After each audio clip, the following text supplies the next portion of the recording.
magandang araw po sa inyong lahat. And welcome to my channel. Ito ulit ang inyong lingkod na si Mercy na bumabati sa inyo na isang napakagandang araw po sa inyong lahat. At kung bago ka lang sa channel ko, please hit the subscribe button and don't forget the bell button para ma-update kayo sa mga upcoming vlogs ko. Okay mga besh? So today, pag-uusapan po natin ay ang tungkol sa succulent na mas maganda sa mga beginner o yung para sa mga nagsisimula pa lang mag-collect ng succulent. Meron po akong care tips para sa inyo kung ano-ano po ito. Tara, antabayan na natin. So, mga besh, if you think you don't have a great thumb, it doesn't mean you can't have the plants in your home or get it on the current succulent craze. You totally have an option because there are some succulent that are good for beginners that are very forgiving to neglect. And also, you can lean on the succulent kasi hindi sila madaling namamatay. Kung ano-ano ito, ito sila mga besh. First, aloe. You can probably well acquainted with the aloe plant if you're ever suffered a bad sunburn.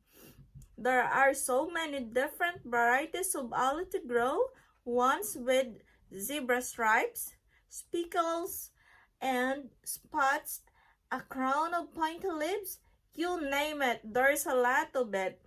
Aloe succulent are super easy to care, mga besh. Give them a nice windowsill, a container with good drainage, and water whenever the soil dries out. So, this little guy aren't picky and will thrive and look pretty whether you take good care of them or have a tendency towards neglect. Second is jade plant, or with the scientific name of Grassola ovata, one of the most popular indoor succulent for beginner. The jade plant come in a sort of interesting varieties. As a succulent, your jade plant will need well-draining soil like a cactus mix and the sunniest spot you can provide it.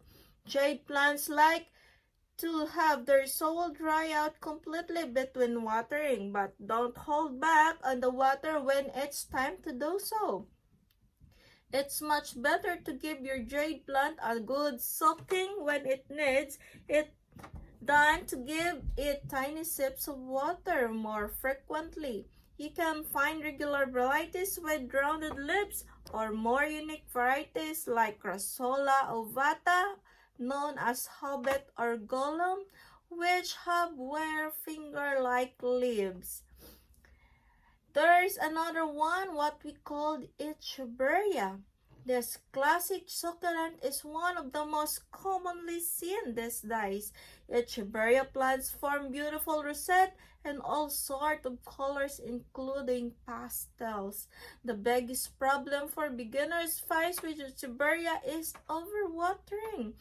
They'll rot if they get too much water. To avoid this, make sure you plant your echeveria in a container with a drainage hole and fill the container with well-draining potting mix like cactus mix.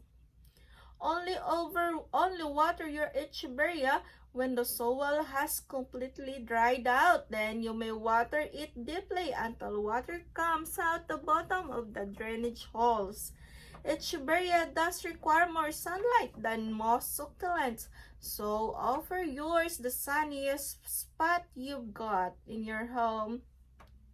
In the winter, you may need to supplement it with a grow light. When echeveria doesn't receive enough light, it will start to stretch out and grow tall, losing its compact rosette shape. Though there are many varieties of echeveria available, the most colorful pastel varieties usually require more sunlight. So if you're growing yours indoors, try to stick to echeveria in shades of green to improve your chances of success. Fourth is Sevra haworthia. Haworthia is the perfect, easy-to-grow succulent for beginners or those who are just starting out growing plants indoors. This spiky succulent come in all sorts of interesting varieties and are super easy to care for. They thrive on neglect and can survive with only minimal amount of water. Aim to water your Haworthia succulent whenever the soil dries out completely. Haworthia like bright and direct sunlight, so they're happy near a window as long as the sunlight isn't streaming in all day long.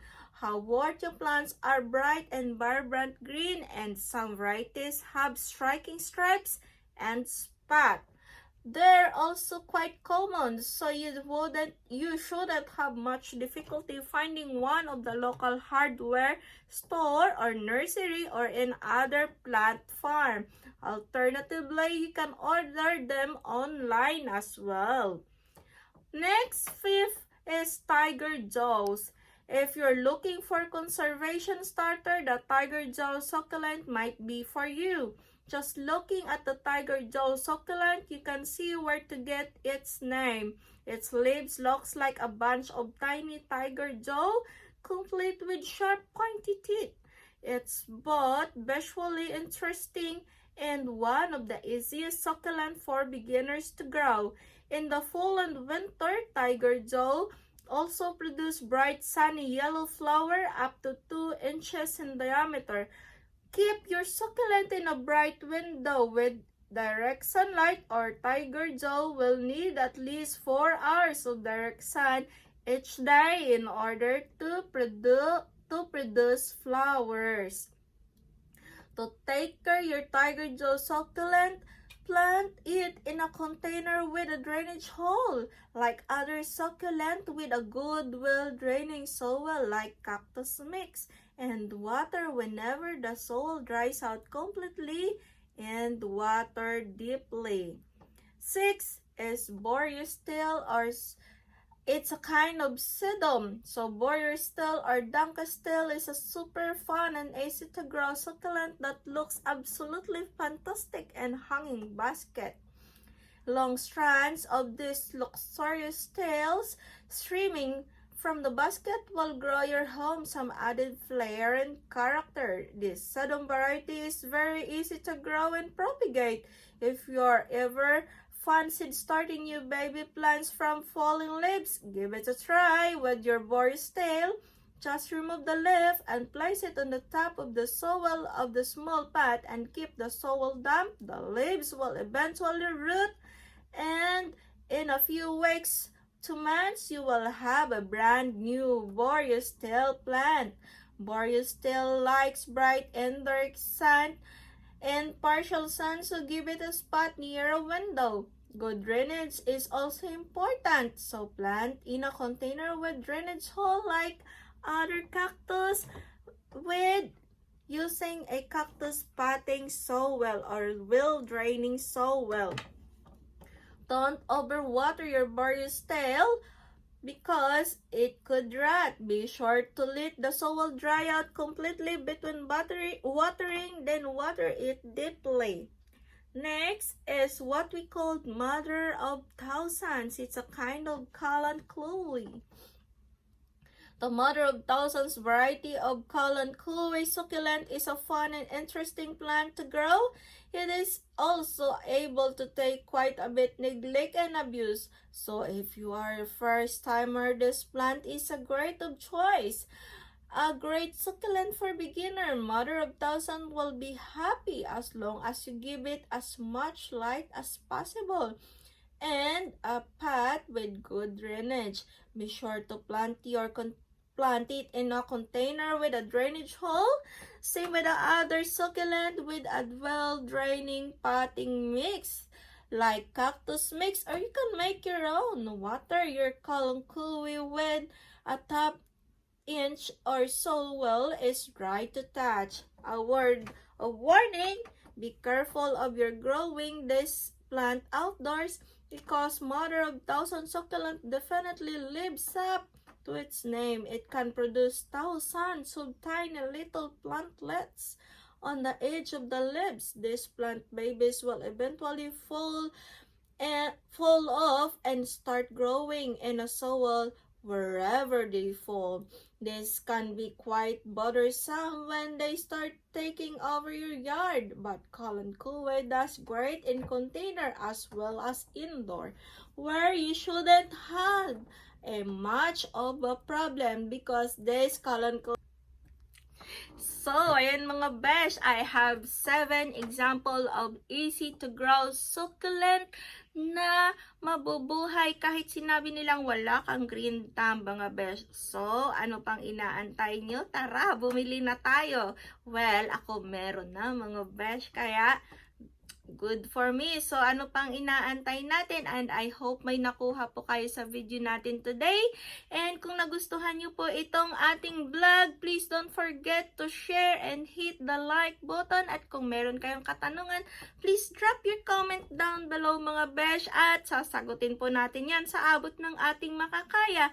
So, hanggang sa muli mga besh. Once again, kung hindi ka pa nag-subscribe, don't forget to hit the subscribe button and the bell button para ma-update kayo sa mga upcoming vlogs pa natin about succulent and indoor plants and everything about plants mga besh.